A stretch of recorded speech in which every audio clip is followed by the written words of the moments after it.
మేము ఇక్కడ 72 గంటలు కూర్చుంటాం.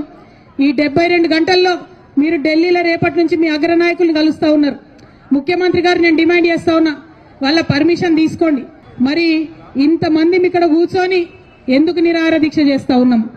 అనేక రకాల పోరాటం చేసినాం, రాజకీయంగా అడిగినాం, రౌండ్ టేబుల్ సమావేశాలు పెట్టినాం, ప్రెస్ మీట్లు పెట్టినాం. మాకు కావాల్సింది ఏంది, ఆకాంక్ష ఏందని చెప్పడం జరిగింది. కానీ ప్రభుత్వంలో చలనం లేదు. ఇవాళ బిల్లు పాస్ అయి బీజేపీ మీద నూకేసి చేతులు దులుపుకుందామని కాంగ్రెస్ పార్టీ చూస్తుంది. మాకు సంబంధం లేదు, ఇది రాష్ట్రానికి సంబంధించిన బిల్లని చేతులు దులుపుకుందామని బీజేపీ చూస్తుంది. ఈ వేదిక నుండి స్పష్టంగా ఇవాళ నేను ఛాలెంజ్ చేసి రాష్ట్ర ప్రభుత్వాన్ని, గౌరవ ముఖ్యమంత్రి రేవంత్ రెడ్డి గారిని అడుగుతా ఉన్నాను. నిజంగా మీరు బీసీల పక్షపాత అయితే, నిజంగా 42% మీరు పెట్టిన బీసీల బిల్లు చిత్తశుద్ధితో పెట్టిందైతే, ఏదైతే బీజేపీ చెప్తుందో ముస్లింలకు ఉందేమో అనే అనుమానంతో మేము ఆపుతున్నామని చెప్తున్నారు. ఇవాళ కాంగ్రెస్ పార్టీ మీరు స్పష్టత ఇవ్వండి. మీరు ఇవాళ ప్రెస్ మీట్ పెట్టండి. ఇక్కడ పెడతారా, ఢిల్లీలో పెడతారా, రాహుల్ గాంధీ గారిని పెట్టుకొని పెడతారా, సోనియా గాంధీ గారిని పెట్టుకొని పెడతారా, మాకు సంబంధం లేదు. ప్రెస్ మీట్ పెట్టి ఓపెన్ గా డిక్లేర్ చేయండి. ముస్లింలకు 10% రిజర్వేషన్ మేము సపరేట్ బిల్లు పెడతాం అసెంబ్లీలో అని చెప్పి డిక్లరేషన్ చేయండి. ఒక క్లారిటీ ఇవ్వండి.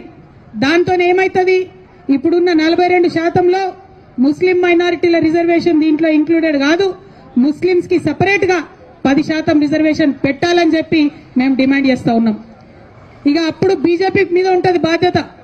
ఈ 42%లో ముస్లింస్ లేరనే విషయాన్ని కాంగ్రెస్ పార్టీ క్లారిటీ ఇవ్వాలి. ఒకవేళ ముస్లిం సోదరులకు ఉంటే ఆ విషయం కూడా క్లారిటీ ఇవ్వాలి.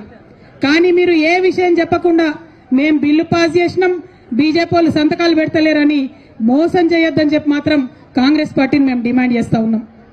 మేము ఇక్కడ 72 గంటలు కూర్చుంటాం. ఈ 72 గంటల్లో మీరు ఢిల్లీలో రేపటి నుంచి మీ అగ్రనాయకులు కలుస్తా ఉన్నారు. ముఖ్యమంత్రి గారు నేను డిమాండ్ చేస్తా ఉన్నా, వాళ్ళ పర్మిషన్ తీసుకోండి. ఎందుకంటే ఢిల్లీలో పర్మిషన్ ఇవ్వండి, గల్లీలో వీళ్ళు కుర్చీలో కూడా కూర్చునే పరిస్థితి లేదు. కాబట్టి ఢిల్లీలో మీ అగ్రనాయకుల పర్మిషన్ తీసుకోండి. ఈ 42% బీసీలకు సపరేట్ గా పెట్టండి, 10% ముస్లింల కోసం సపరేట్ గా పెట్టండి. ఆ క్లారిటీ ఇవ్వండి, ఆ స్పష్టత ఇవ్వండి. ఆ తర్వాత బీజేపీ గనక సంతకం పెట్టకపోతే, గవర్నర్ గారు గనక సంతకం పెట్టకపోతే మేము ఈ దీక్ష ఇక్కడ కాదు, ఢిల్లీకి పోయి జంతర్ మంతర్ మీద అక్కడే చేస్తామని కూడా ఈ సందర్భంగా మీకు తెలియజేస్తా ఉన్నా. ఈ స్పష్టత ఇవ్వకుండా, ఈ క్లారిటీ ఇవ్వకుండా నువ్వెంత అంటే నువ్వెంత, తూకిత్తా అంటే తూకిత్తా అని కాంగ్రెస్ బీజేపీ కూడా ఇద్దరు కలిసి మోసం చేసే ప్రయత్నం చేస్తున్నాయి. బీసీ బిడ్డలను మభ్యపెట్టే ప్రయత్నం చేస్తున్నాయి.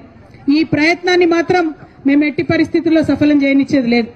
ఇక రెండో విషయం, మేము 72 గంటలు దీక్ష చేస్తాం, మేమే అన్నం తినం, మేమే నీళ్లు తాగం, 72 గంటలు ఇక్కడ కూర్చుంటాం మా బీసీ బిడ్డల కోసం అంటే ప్రభుత్వం భయపడుతోంది, పర్మిషన్ ఇస్తలేదు. ఇవ్వాలంటే మనం 10 నుంచి 4 వరకే ఉండాలంట. నేను డిమాండ్ చేస్తా ఉన్నా, ఆనాడు ఉమ్మడి ఆంధ్రప్రదేశ్ లోనే 48 గంటలు నిరంతర నిరాహార దీక్ష అంబేద్కర్ విగ్రహాన్ని అసెంబ్లీలో పెట్టడం కోసం చేసినాం. మీరు ఆంధ్రోల కన్నా పాపం అయిపోయినరా, ఆంధ్ర సర్కార్ కన్నా పాపం అయిపోయినరా మీరు?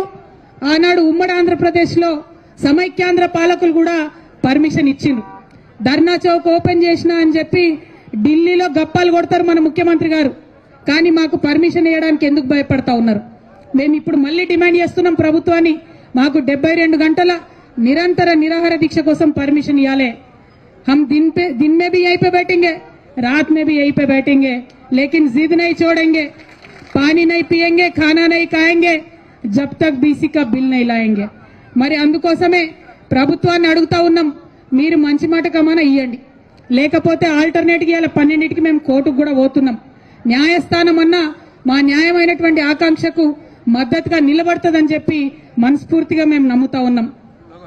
అంత దూరం తెచ్చుకోకండి, కోర్టు చేత మొట్టికాయలు తినకండి, ఇమీడియట్ గా పర్మిషన్ ఇవ్వండి అని ప్రభుత్వాన్ని డిమాండ్ చేస్తా ఉన్నా.